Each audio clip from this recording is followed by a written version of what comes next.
You forgot the first rule of remakes, Jill. Don't fuck with the original.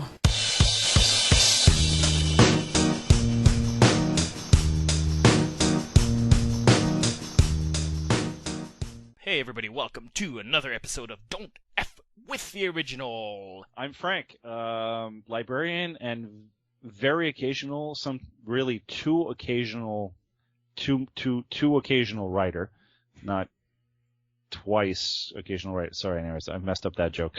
I'm not writing enough, I guess is what I'm trying to say.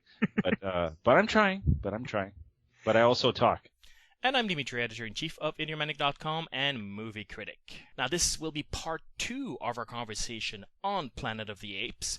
Dawn of the Planet of the Apes is already out. Neither Frank nor I have seen it yet. But we thought we'd take the opportunity, since this is kind of a slow week, to extend our conversation on the franchise and cover sort of the second generation movies, by which I mean the Planet of the Apes remake by Tim Burton, which we'll go through pretty fast because, I mean, it's universally hated. How much more can we add to that? But most of all, talk about Rupert Wyatt's Rise of the Planet of the Apes, to which Dawn is a sequel. We can start discussing apes. All right, the Tim Burton one. This is a 2001 movie? Yes, 2001.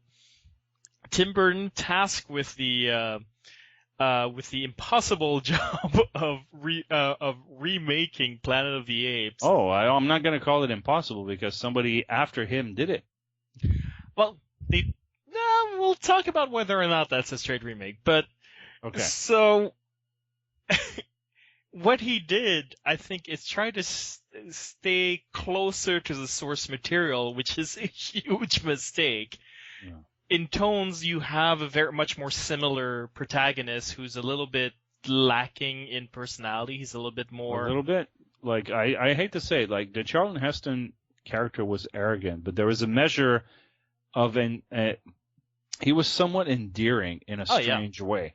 Yeah. Whereas the Mark Wahlberg guy, I mean, I remember, like, that one scene where he pulls out, like, he identifies himself, and it's, such and such United States Air Force, and he's you know, obviously he's got a gun in his hand, and he's like, oh my god, like, that's kind of cool. Of course, I saw that in the preview.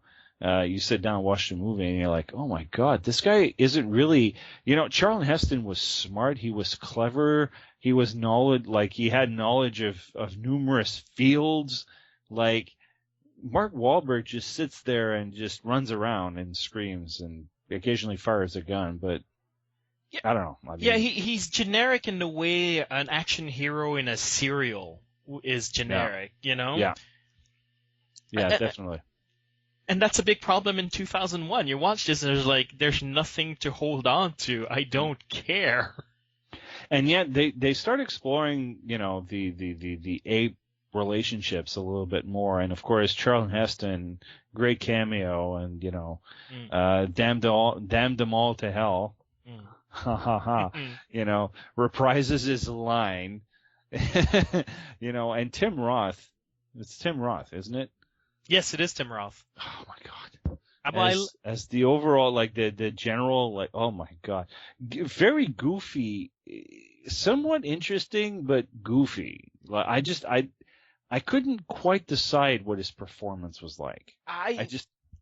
It's compelling. This is what I'll say. It's the whole movie is so all over the place in tone, and so is his performance as a result. But he's the one character I gravitated towards because there's something amusing about his villainy and it's funny. Tim Roth almost played this character as if he was evolving, like going through the stages of evolving intelligence and becoming just more and more cruel as a result of it. And maybe that was the message they were going through, as in evolution leads to cruelty. I don't know, because this movie makes no sense to me. But well, I mean, you know, like Bonham Carter is, like, you know, anyways, maybe not one of the greatest roles. I think the makeup was very good.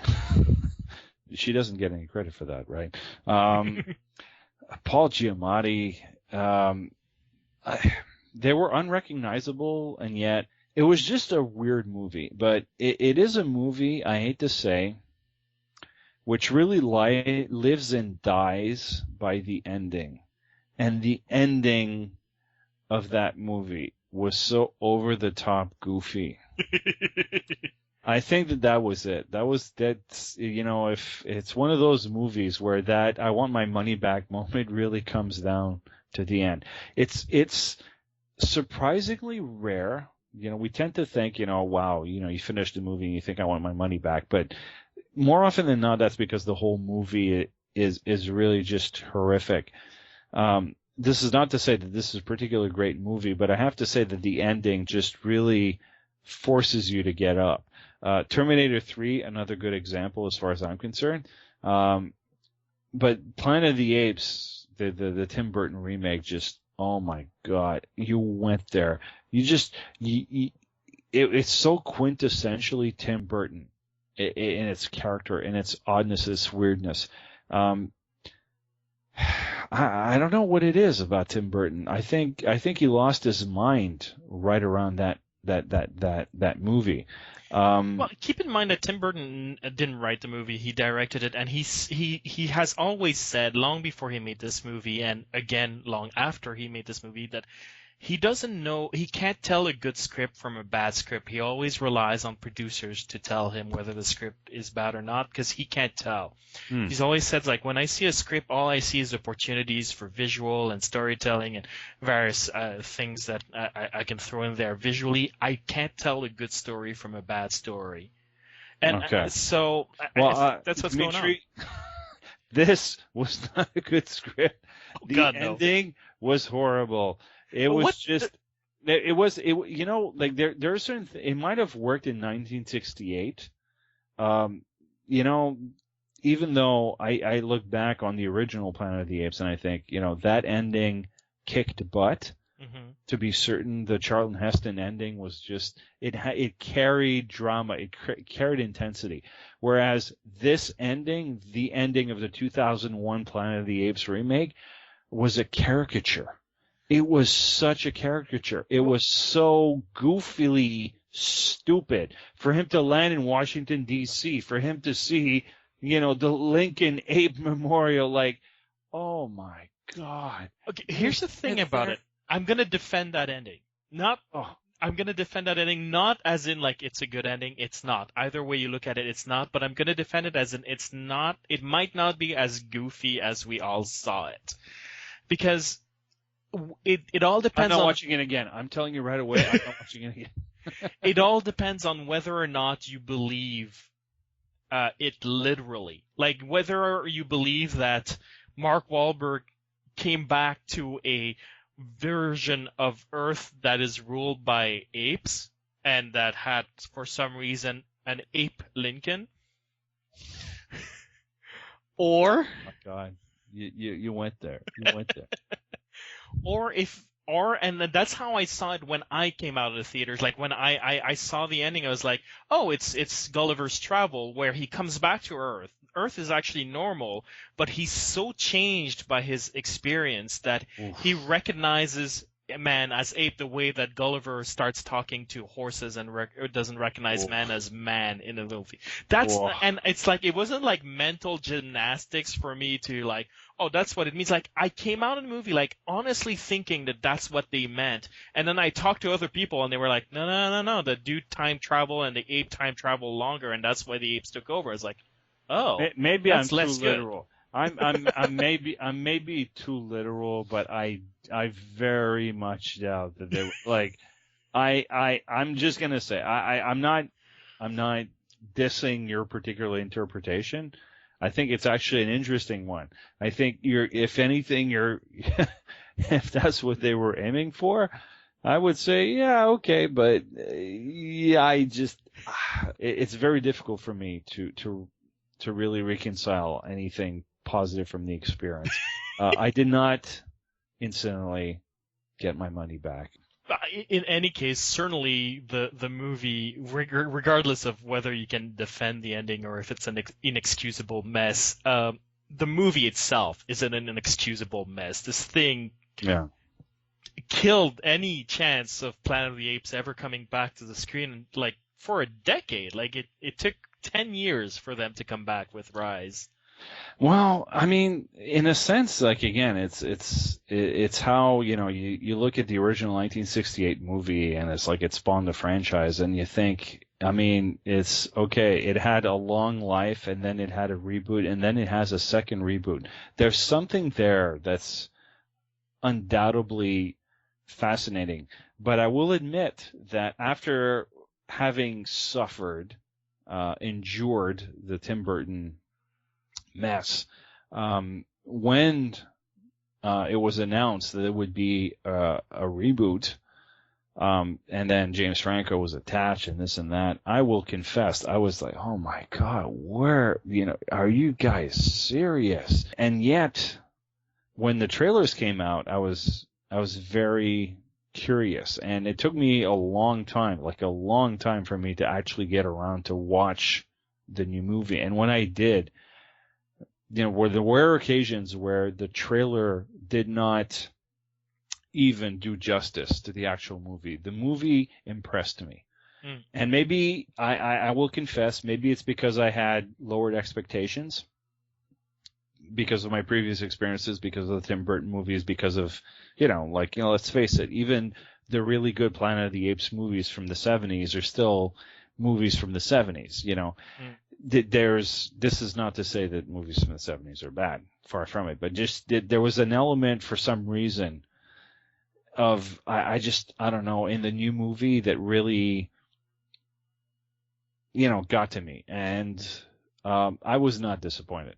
It was a very interesting movie. It was a very current movie. It was a very modern, very contemporary, I felt. It touched on a number of things that, from a parent with Alzheimer's and, a doctor who's desperate for a cure, an individual working for a company, a pharmaceutical company, who's, really interested in the bottom line and has to deal with the board. And, I would have to say that the addition of, I keep thinking John Malkovich, but it's not, it's, Lithgow. John Lithgow.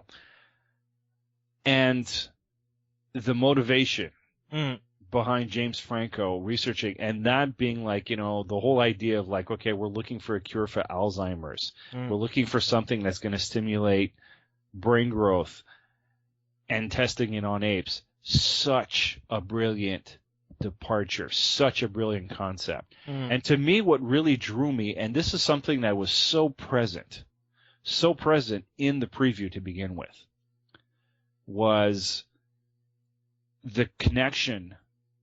On one hand, the disconnect between James Franco's character and Caesar, and then the connection with Caesar and John Lithgow's character, the father, and him naming him, and then of course the wink to the original movies with Caesar being named as the child of Zira and Cornelius in the original movies, the originator. It's a very interesting movie.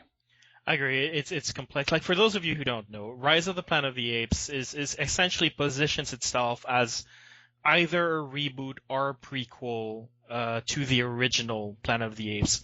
If the movie hadn't been successful, it would have worked just fine as a prequel to the 1968 Planet of the Apes. It doesn't contradict anything in that movie specifically. It throws several nods to the space mission that launches Charlton Heston into the future. Very much so. So it would have worked just fine as this sort of there's Rise of the Planet of the Apes and then there's Planet of the Apes, nothing else. It would have worked just fine, But it was a huge success because it was good. And what I love about this movie is that it's just full of interesting ideas going around. Like you've mentioned, all of the James Franco stuff and the John Lithgow stuff with the Alzheimer and what's interesting is all you've mentioned is just in the first third of the movie, because then, interestingly, much like man will pass the torch to apes unwillingly, the movie sort of passes the torch from James Franco to Caesar the ape, and it just sort of follows that progression where it's Now it's the ape's tale, and humanity is going to be left behind. Yeah. And and what really got to me watching this movie is how it's in some ways it's very much an allegory, like it's a Messiah tale is what it comes down to. And I thought those elements were very interesting because, okay, here we have Caesar, who's born out of a mother who was exposed to the treatment. Okay. So he's born as different, as better, as greater, like a chimpanzee that understands, that has human level intelligence. And then he grows up and he has this nice, amazing, interesting, childhood in which he develops. But slowly but surely, he's then, he witnesses, he's sort of like he's forsaken into this, facility. And then he sees the plight of his own people and his understanding and his awareness and, dare I say it, almost like a touch of divinity in that, his genetic structure has been manipulated, has been changed, has been altered. He's different. And he understands things on a level that none of his fellow apes does, but he still has kingship towards them. One does. That was almost a little weird. That was almost a little crazy, but I was still willing. Like, it's one of those rare cases where I was watching this thinking the suspension of disbelief is almost too much, but I'll still go along with it because the movie is so good. And then, you see him and he becomes a leader for his people. And slowly but surely he leads them to freedom. And what I found very interesting as well, this has been echoed in the earlier Planet of the Apes movies, but I felt that it's particularly showcased in this reboot or sequel or prequel, whatever you want to call it, the notion that Caesar is completely opposed to the idea of killing. He, in numerous instances, stops or tries to stop fellow apes from killing, which is a very messianic or theological, like, Caesar is really sort of in the movie like very much a Messiah figure, a religious figure, like, and it's very subtle, but it's there. I mean, I'm not sure how subtle it is. I mean, it depends on what you're looking at and what you react to in your agreement and whatnot. But I was watching this movie and I was thinking, wow, it's very interesting. It was very interesting how, like, the way they played it. And, again, his sheltered upbringing, and then he's thrust into this situation. And, even in the end, spoiler alert, he pauses and, he embraces James Franco, in the end, and there's this notion of love, even though there's a gulf separating them. Well, the duty is what's separating them. Caesar has taken upon himself to, like you say, a messianic role to save his people. But Caesar's also understanding that he just can't be around James Franco anymore. Like, he stands as his equal on one hand, but the fact that he becomes the leader of the apes also means that he completely has to leave the humans behind. Yeah. And James Franco being like, and it's so interesting in that, like, the first time I saw it, I made the mistake of thinking the movie was over before it was over and not watching the screen. So I didn't know that the virus had spread. And then on a subsequent viewing, I discovered that, yes, in fact, interesting. Very important coda to the entire story. A very scary one. Yeah. a very contemporary one, to be honest. What I do love about Rise of the Planet of the Apes is Caesar, the character. You get to know him, and you're right, he does take on that sort of inhuman role, that sort of godly role, but he is portrayed in such a grounded way that you can follow him, you can believe in him. Even though he's an ape, you believe in him as a legitimate character. I love the bit when he's stuck in the sort of like The attic? ape retreat Or thing, the zoo facility. thing? Yeah, the ape facility, being mistreated and knowing that the apes are going to be mistreated, and James Franco comes and has found a way to free him from that. And he was like, "Oh, come on, you can come home," and Caesar has to refuses and make a choice. Yeah, he has to make a choice. He has to push him away because he's chosen the duty to save his people. But what I love about it is that he takes a pause. That it is not an easy decision for him. That like the way the movie takes the time to not just like move from one plot beat to the other, but gives Caesar the opportunity to hesitate and find that decision painful for him. And I thought that's such a great moment. You know? Well, what's also very interesting is that, you know, the concept of the Planet of the Apes, you know, okay, well, it's really it's a bizarre world, right? You know, the humans are ultimately, you know, the beasts of burden, and the apes have taken over, and you're confronted with that, and you're sort of, you know, you're looking at this, and it sort of it hits you on a certain level. What I find interesting about Rise of the Planet of the Apes is that it really delves into, you know, Caesar's not only the messianic figure, he's the hero figure. Mm-hmm. And the thing about the hero figure is that when you look at those, you know, Joseph Campbell beats, you know, the hero's journey, and, you know, which is so fundamental to Western storytelling, human storytelling, really, and to Hollywood specifically, is that here we have this character who is not human, and in some ways stand in opposition of humans going through that journey. And that's very interesting because, you know, at the end, in a way, you know, if you truly hold to your species allegiance, which, let's face it, any species must, and yet we're constantly, you know, exposed to this conflict. You know, in many ways, we're sympathetic towards apes in general and Caesar in particular. James Franco is.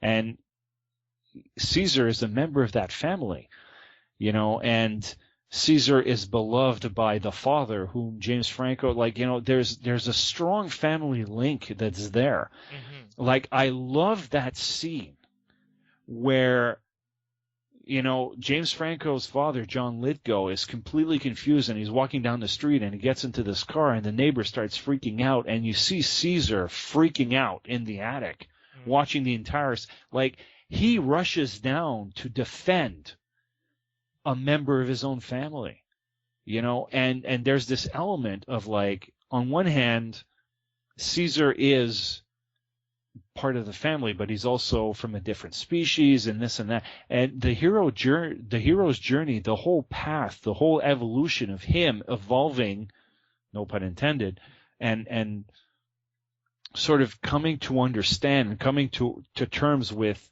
who he is and what he can do and what he can bring to his people, which is, you know, in this particular case, breaking into the research facility, getting the gas, coming back and freeing his people, giving them intelligence, allowing them to become as intelligent as he is. Like, you know, on one hand, you're watching this and you're thinking, like, there's a really interesting element to the fact that I'm watching this and I'm thinking, as a human, this is kind of a bad thing for my species, and yet I sympathize and I understand this character, and were I to be in his place, would do the exact same thing.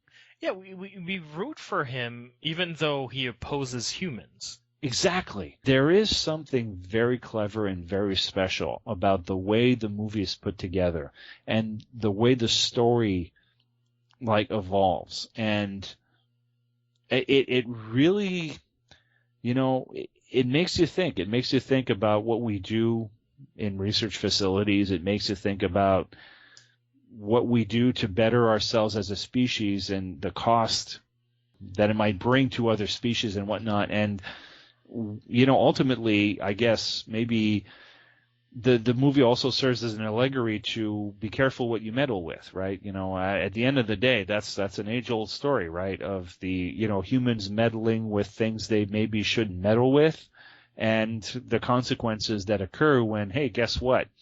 Which I think is something that is very current, because our species certainly has achieved a level of technological sophistication without seemingly the wisdom to handle that technology. Well, I think it is very much about accepting our limitations and accepting and patience. The patience that evolution is supposed to take millions upon millions of years, and it is accelerated in this story because of impatient people. James Franco is impatient because he needs to save his father, and we can all relate to that, certainly. Yeah, that's interesting. He stands as an interesting character, a character you sympathize with as much as you do with Caesar, and yet there are elements that are so conflicting about it, and it's like, and then there's the struggle and the pressures and the temptation, and it's like, okay, well, this drug's going to be canceled, and like meanwhile this guy's got a father back at home who's losing his mind, and it's okay, I'm going to steal some of this drug, and I'm going to it's so interesting in the way it evolves. Yeah, and then less sympathetic is, of course, James Franco's boss, who's impatient to make money to save his company, though.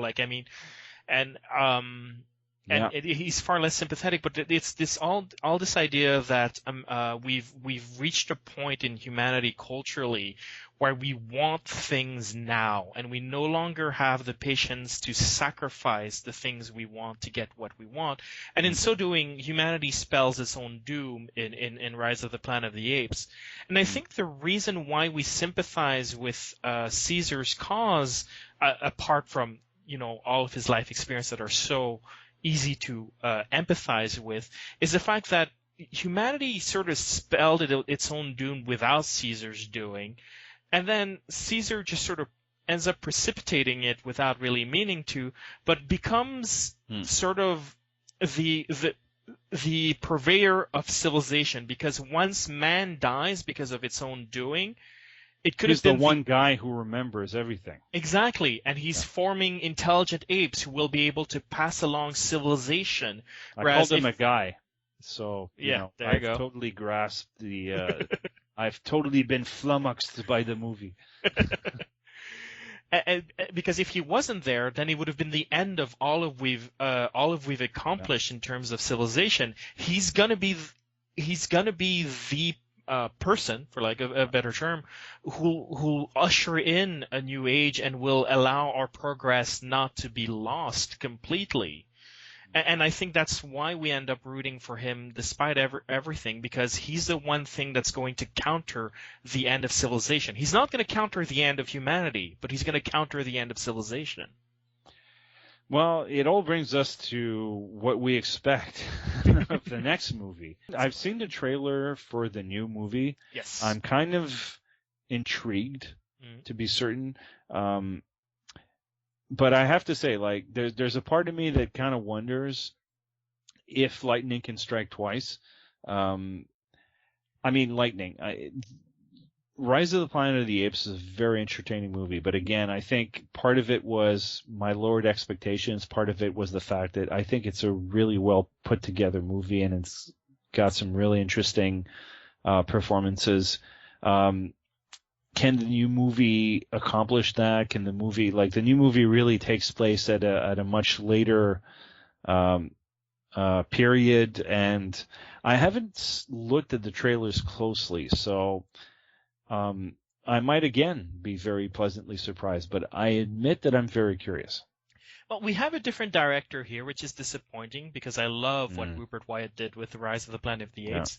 On the upside, though, we have the same screenwriters, which is, for me, a good sign because Rise had a spectacular screenplay, I find. Very daring, very human, and very complex. And very quick. Like, it was very, very, I don't know, like, it didn't bother, like, it set up its pieces on the board very quickly and never dallied. I thought it was a very well put together script. No, I agree. I'm actually really hopeful about this. I think it's the franchise has been in good hands. I think if we're if the screenwriters are still there, we have producers who are very much concerned with keeping the vision of their first rebooted movie, and I think it's the right vision to take. So I'm interested in following Caesar's progression as a character. Yeah. As he walks through the Shire. No, wait. And I like that they've abandoned James Franco and Frida Pinto's characters instead of trying to shoehorn them into that. Just let them leave the epic quietly. Yeah, leave the stage exactly quietly. We can imagine the happy ending we want for them, or imagine worse. Who know? We don't have to worry about it. This is becoming Caesar's story, and I like that. Yeah. No, I'm very curious, and I don't know. I'm hoping that that it might deliver some interesting twists, and hopefully, who knows? I mean, I get the feeling that I'm not sure if a third movie's been green lighted, but if it hasn't been, it's very close. Like it has been. Okay, so like it's really It's interesting, like it just in terms of the talent that's brought to the franchise and the fact that there is a will to bring this forward and to bring some decent writing to it all starts it all begins with the writing. If you got good writing, you got yourself a good product, a good script, a good movie. Anyway, so here's hoping. Yeah, no, I'm hoping as well. All right, then. If you guys want to share your thoughts on Planet of the Apes, Rise, Conquest, Beneath, Battle. Over, under, below. Yeah, exactly. Upwards, downwards. You can write us at mail@idiomanic.com or post a comment at idiomanic.com. We're also on Facebook. We're also on Twitter. We are also on iTunes. If you could take the time to write us an iTunes review, we would very much appreciate it. It helps us get the support to continue generating content for you guys.